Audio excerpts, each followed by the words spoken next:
Hello dear students, chapter 3 pair of linear equations in two variables. In last some lectures we see the graphical method of finding the solution of pair of linear equation in two variables and nature of two equations, that means nature of lines. Now we discuss the algebraic method of solving a pair of linear equations in two variables. यहाँ पे हमको pair of linear equations का solution का algebraic method देखना है. ठीक है, तो यहाँ पे 3 टाइप्स के अलजेब्रिक मेथड्स हैं. फर्स्ट है सब्स्टिट्यूशन मेथड, दूसरा है एलिमिनेशन मेथड और थर्ड है क्रॉस मल्टीप्लिकेशन मेथड. तो इसमें से सबसे इम्पॉर्टेंट और सबसे ज़्यादा यूज़ होने वाली मेथड है एलिमिनेशन मेथड. ठीक है, पर हमको यहाँ पे तीनों टाइप के मेथड्स को से क्वेश्चन सॉल्व करना हमको सीखना है. ठीक है, तो फर्स्ट हम देखेंगे सब्स्टिट्यूशन मेथड. सब्स्टिट्यूशन मेथड मतलब जैसे सब्स्टिट्यूशन नाम ही उसका है कि सब्स्टिट्यूट करना, मतलब एक जगह से उठा करके दूसरी जगह रखना. तो यहाँ पे देखिए for a pair of linear equation in two variable, इसमें सब्स्टिट्यूशन मेथड में पहला स्टेप है फाइंड वैल्यू. यदि हमको दो इक्वेशन दिए हैं, सबसे पहले देखिए यदि हमको लीनियर इक्वेशंस का पेयर दिया है, मतलब दो इक्वेशन दिए हैं, तो दोनों इक्वेशन में सबसे पहले हम करेंगे first step find the value of one variable from one equation. किसी भी एक इक्वेशन में से एक वेरिएबल की वैल्यू निकालेंगे and substitute the value of variable which find in first step in second. पहले इक्वेशन में से जो हमने वैल्यू निकाली है वेरिएबल की, वो सेकेंड इक्वेशन में रख देंगे, जिससे एक वेरिएबल गायब हो जाएगा और फिर हम दूसरे वेरिएबल की वैल्यू इजीली निकाल सकते हैं. तो इसको हम एग्जाम्पल से अच्छे से समझ लेंगे. यहाँ देखिए example, solve the following pair of linear equation. यहाँ पे क्वेश्चन देखें x plus y is equals to 4 and 2x plus 3y is equals to 11. तो हमारा गिवन पेयर क्या है, x plus y is equals to 4 equation 1 and 2x plus 3y is equals to 11 equation 2. तो अब हम दोनों equation में से किसी भी एक इक्वेशन में से एक वेरिएबल की वैल्यू निकाल के दूसरे में रख सकते हैं. तो हम सबसे पहले क्या करेंगे, जो सबसे ईजी इक्वेशन होगा, मतलब इजी इक्वेशन मतलब ऐसा इक्वेशन जिसमें x या y का कोफिशिएंट 1 हो, वो वाला इक्वेशन हम पहले चूज़ करेंगे. जैसे इसमें देखिए पहले इक्वेशन में, यहाँ पे पहला जो इक्वेशन है, ये पहले इक्वेशन में x और y दोनों के कोफिशिएंट 1 है, तो हम इक्वेशन 1 को चूज़ करके इसमें से y की वैल्यू निकालेंगे. तो so from equation 1 y is equals to 4 minus x. तो इसको हम इक्वेशन 3 नाम दे देंगे. ठीक है, अब यहाँ देखिए y is equals to 4 minus x. Equation 3 में से ये y की वैल्यू हम इक्वेशन 2 में रखेंगे. Put the value of y from equation 3 in equation 2. अब देखिए हमने इक्वेशन 1 से y is equals to 4 minus x निकाला था, तो उसको फिर से हम इक्वेशन 1 में नहीं पुट करेंगे. हमको जिस इक्वेशन में से निकाला है उसके दूसरे इक्वेशन में वैल्यू पुट करनी है. तो हमने इक्वेशन 1 से y की वैल्यू निकाली है, वो अब हम इक्वेशन 2 में रखेंगे. तो इक्वेशन 2 क्या है, इक्वेशन 2 हमारा क्या है, 2x plus 3y equals to 11. तो इसमें हम y की वैल्यू रख देंगे 2x plus 3 into 4 minus x is equals to 11. अब 4 माइनस एक्स 2 टर्म्स है, इसलिए हमको इसको ब्रैकेट लगाना जरूरी है. ठीक है, अब हम ब्रैकेट ओपन करेंगे यहाँ पे 2x into 2x plus 12 minus 3x is equals to 11. So 2x minus 3x हो गया minus x is equals to 11 minus 12 हो गया माइनस 1. तो minus x is equals to minus 1, that means x is equals to 1.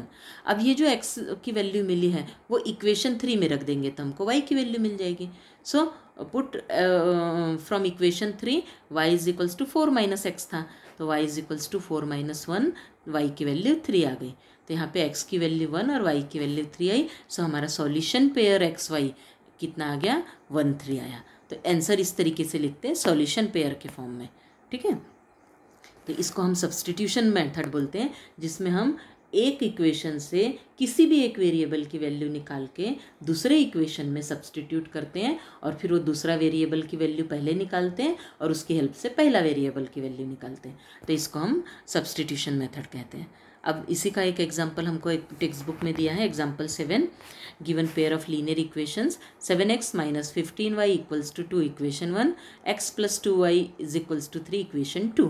तो यहाँ पे देखिए दो इक्वेशन दिए, हमको इक्वेशन सॉल्व करना है। तो यहाँ पे हम इक्वेशन 1 में कोफिशिएंट्स बड़े बड़े हैं, x का कोफिशिएंट 7 और y का कोफिशिएंट 15 है, तो हम इसको थोड़ा अवॉइड करेंगे, दूसरा इक्वेशन देखेंगे। दूसरे इक्वेशन में x का कोफिशिएंट 1 है, तो यहाँ से मुझे x की वैल्यू निकालना ईजी है, ठीक है। तो यहाँ पे हम x की वैल्यू निकाल लेंगे from equation 2, x is equals to 3 minus 2y, इसको हम इक्वेशन 3 दे देंगे।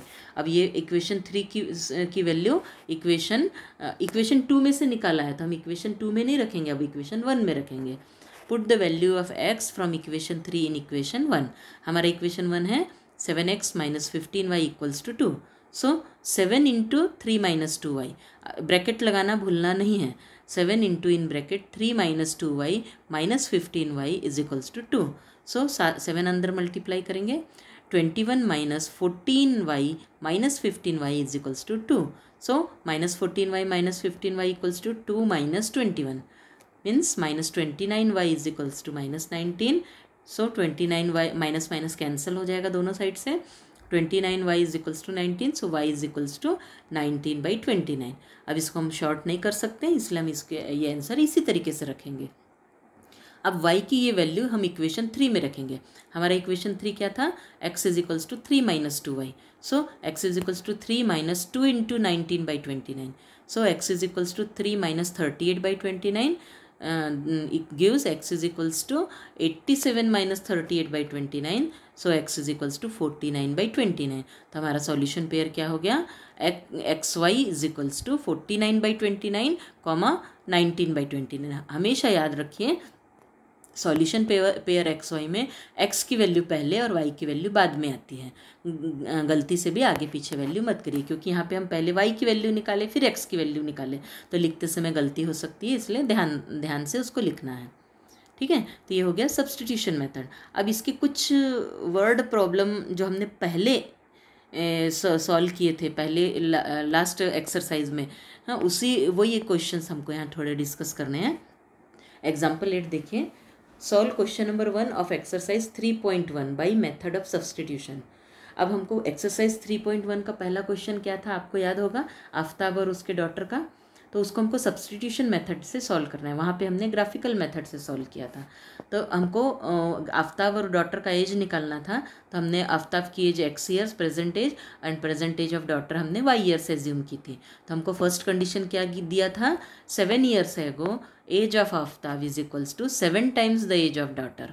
तो 7 ईयर्स एगो आफ्ताब की एज हो जाएगी x माइनस 7 और डॉटर की एज y माइनस 7। तो हमारा इक्वेशन हो जाएगा x minus 7 is equals to 7 into y minus 7। इससे हमने इक्वेशन फाइंड आउट किया था x minus 7y is equals to minus 42। ये इक्वेशन 1 हुआ, ये ऑलरेडी हमने सॉल्व किया है। अब सेकेंड इक्वेशन हमको वहाँ क्या दी थी, 3 years from now age of Aftab is equals to 3 times age of daughter. So 3 साल के बाद आफ्ताब का एज x प्लस 3 और डॉटर का एज y प्लस 3 होगा।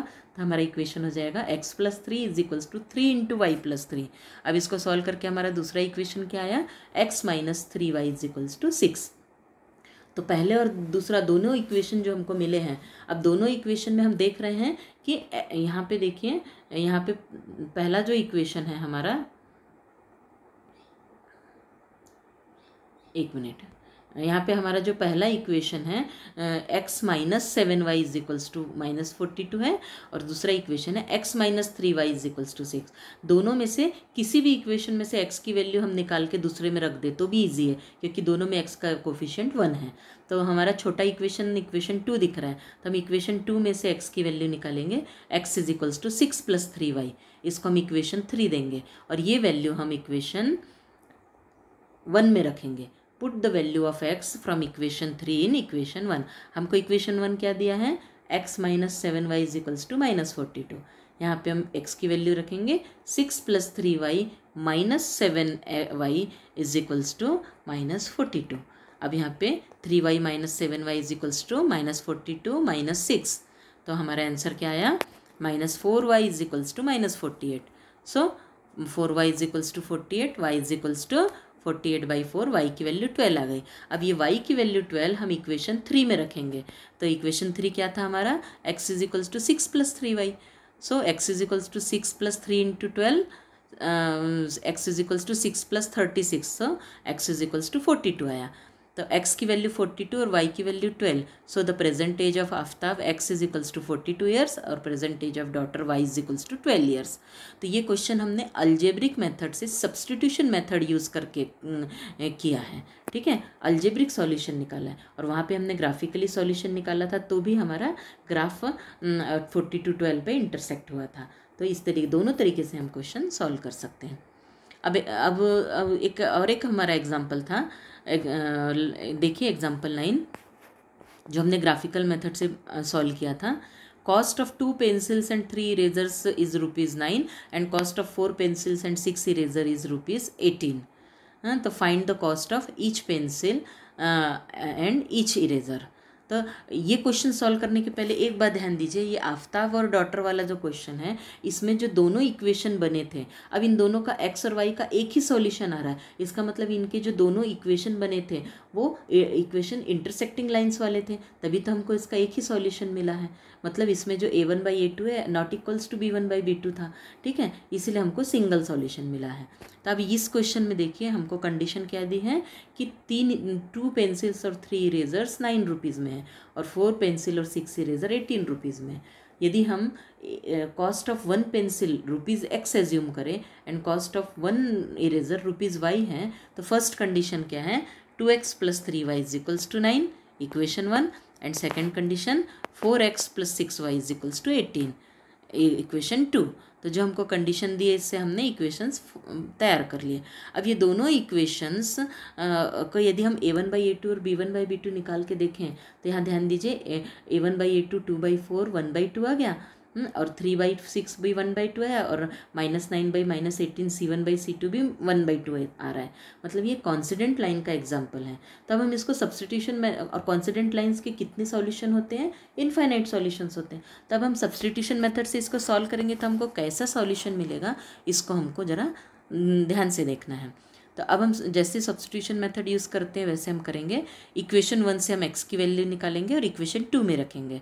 तो from equation 1 2x is equals to 9 - 3y, so x is equals to 9 - 3y/2, equation 3।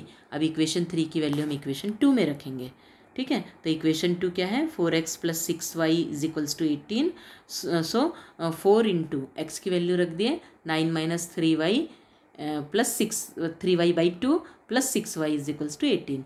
अब denominator का 2 न्यूमरेटर के 4 को कैंसिल करेगा, सो वैल्यू आएगी 2 × 9 - 3y + 6 = 18। अब हम 2 को मल्टीप्लाई करेंगे तो 18 - 6y + 6y = 18। तब यहाँ पे -6y और +6y कैंसिल हो गया, तो हमारा नेक्स्ट स्टेप क्या आया, 18 = 18। अब हम यहाँ देख रहे हैं कि यहाँ वेरिएबल ही कैंसिल हो गया। अब वेरिएबल ही कैंसिल हो गया तो हम एक वेरिएबल की वैल्यू निकाल के दूसरी कैसे निकालेंगे, हाँ। और ये जो 18 = 18 आया है वो सही है ना, 18 के इक्वल होता है। सो विच इज़ ट्रू स्टेटमेंट, ये स्टेटमेंट ट्रू है, पर यहाँ तो वेरिएबल ही गायब हो गया। और वेरिएबल क्यों गायब हो गया, क्योंकि यहाँ पे given pair of linear equation has infinitely many solution. यहाँ पे गिवन पेयर का इनफाइनाइटली सॉल्यूशंस है, हाँ, और लाइंस कॉन्सिडेंट है, कॉन्सिडेंट लाइन है, इसीलिए इधर वेरिएबल भी कैंसिल हो गया और हमको ट्रू स्टेटमेंट मिला है। ट्रू स्टेटमेंट मतलब यहाँ पे देखिए, ट्रू स्टेटमेंट मतलब 18 = 18, 18 के ही इक्वल रहता है, ये ट्रू स्टेटमेंट मिला है। और वेरिएबल कैंसिल हो गया, इसका मतलब हमको यहाँ पे एक ही सॉल्यूशन नहीं है जो कि हमको मिले, बहुत सारे इनफाइनाइट सॉल्यूशंस हैं। तो इसीलिए हम इस यहाँ ये जो स्टेटमेंट मिला है ट्रू स्टेटमेंट, इससे हम डिसाइड करेंगे कि यदि वेरिएबल कैंसिल हो जाए और वेरिएबल कैंसिल हो जाए और ट्रू स्टेटमेंट मिले तो हम कहेंगे कि हमारा pair of linear equation have infinitely many solutions and lines are coincident, ठीक है। मतलब यदि हम कॉन्सिडेंट लाइन वाले क्वेश्चन सब्सटीट्यूशन मेथड से सॉल्व करने का ट्राई करेंगे तो हमको हमेशा वेरिएबल कैंसिल हो जाएगा और ट्रू कंडीशन मिलेगी। अब इसी प्रकार एग्जाम्पल 10 देखेंगे। देखिए हमको पहले एक एग्जाम्पल था, हमको 2 रेल का इक्वेशन लीनियर फॉर्म में दिया था। तो इक्वेशन हमको एग्जाम्पल क्या है देखिए, given pair of linear equation of 2 rails x + 2y - 4 = 0 equation 1, 2x + 4y - 12 = 0 equation 2। तब हम इक्वेशन 1 से x की वैल्यू निकाल के इक्वेशन 2 में रखेंगे। सो फ्रॉम इक्वेशन 1 x = 4 - 2y, -4 + 4 हो जाएगा और +2y - 2y हो जाएगा। x = 4 - 2y। इसको हम इक्वेशन 3 देंगे और इक्वेशन 3 की वैल्यू हम इक्वेशन 2 में पुट करेंगे। तो इक्वेशन 2 क्या है, 2x + 4y - 12 = 0। अब यहाँ x की वैल्यू रखेंगे 2 इन ब्रैकेट 4 - 2y + 4y - 12। अब ब्रैकेट के अंदर मल्टीप्लाई करेंगे तो 8 - 4y + 4y - 12 = 0। अब यहाँ पे भी देखिए -4y + 4y कैंसिल हो गया, वेरिएबल ही गायब हो गया और 8 - 12 कितना हो गया, -4। अब यहाँ पे हमको वैल्यू मिल रही है -4 = 0, वैल्यू मिल रही है -4 = 0, जो कि ट्रू स्टेटमेंट नहीं है, विच इज़ फॉल्स स्टेटमेंट। कभी भी -4 0 के इक्वल नहीं होता, ये फॉल्स स्टेटमेंट। और ये फॉल्स स्टेटमेंट क्यों आया है, क्योंकि given pair of linear equations has no solution. यहाँ पे given pair of linear equation का कोई भी सॉल्यूशन नहीं है। ठीक है, मतलब लाइंस कैसी है, पैरेलल लाइंस है। इसका मतलब यदि पैरेलल लाइंस वाला जो पेयर है इक्वेशन का, उसको हम अलजेब्रिक मेथड से सॉल्व करने का ट्राई करेंगे तो वेरिएबल कैंसिल हो जाएगा और हमको फॉल्स कंडीशन मिलेगी। फॉल्स कंडीशन मिल रही है मतलब no solution, lines are parallel. ठीक है, अब हम एक्सरसाइज में एक क्वेश्चन दिया है जिसको हम डिस्कस करेंगे। Given pair of linear equations, first में का 6 क्वेश्चन है। 3x/2 - 5y/3 = -2 equation 1 and x/3 + y/2 = 13/6 equation 2। तब ये जो इक्वेशंस दिए हैं इसमें हमको डिनोमिनेटर में भी नंबर है, डिनोमिनेटर में भी नंबर है, तो सबसे पहला काम हमारा रहेगा डिनोमिनेटर के नंबर्स हटा देना। अब इक्वेशन 1 के डिनोमिनेटर में लेफ्ट साइड में 2 और 3 है, तो 2 और 3 को हटाने के लिए उनका एलसीएम, 2 3 का एलसीएम 6 से हम इक्वेशन के दोनों साइड मल्टीप्लाई करेंगे। तो इक्वेशन 1 × 6 = सभी टर्म को हमको मल्टीप्लाई करना है। 6 × 3x/2 - 6 × 5y/3 = 6 × -2। अब हम उसको कैंसिलेशन करके सिंप्लीफाई कर लेंगे तो कितना हो जाएगा, 9x - 10y = -12। इसको हम इक्वेशन 3 कहेंगे। अब ये हमारा इक्वेशन सिंपल हो गया। सिमिलरली इक्वेशन 2 में भी हम देख रहे हैं, अब दोनों साइड में डिनोमिनेटर में नंबर है, लेफ्ट साइड में 3 2 है और राइट साइड में 6 है। तो 3 2 और 6 तीनों का एलसीएम 6 आएगा, तो ये दोनों इक्वेशन 2 को भी हम 6 से मल्टीप्लाई करेंगे। तो कितना आ जाएगा, 6 × x/3 + 6 × y/2 = 6 × 13/6। अब कैंसिलेशन करके हमारा इक्वेशन मिला 2x + 3y = 13। इसको हम इक्वेशन 4 बोलेंगे। अब इक्वेशन 3 और 4 को हम मेन इक्वेशन लेकर के सब्स्टिट्यूशन मेथड यूज़ करेंगे। अब हम देख रहे हैं कि इक्वेशन 3 में x का कोफिशिएंट 9 है, y का कोफिशिएंट -10 है, बड़े बड़े कोफिशिएंट्स हैं। अब इक्वेशन 4 में देखिए x का कोफिशिएंट 2 है, y का कोफिशिएंट 3 है, तो हमको इक्वेशन 4 से x की वैल्यू निकालना ज़्यादा ईजी है क्योंकि x का कोफिशिएंट छोटा है। So from equation 4, 2x = 13 - 3y and x = 13 - 3y/2। इसको हम इक्वेशन 5 देंगे। अब हमने ये इक्वेशन 4 में से वैल्यू निकाल लिया है, तो हमको ये वैल्यू इक्वेशन 3 में रखनी है, 4 में ही नहीं रख देना, ठीक है, नहीं तो वेरिएबल ही कैंसिल हो जाएगा। तो x = -13 - 3y/2, ये वैल्यू हम इक्वेशन 3 में रखेंगे। ठीक, तो इक्वेशन 3 क्या है, 9x - 10y = -12।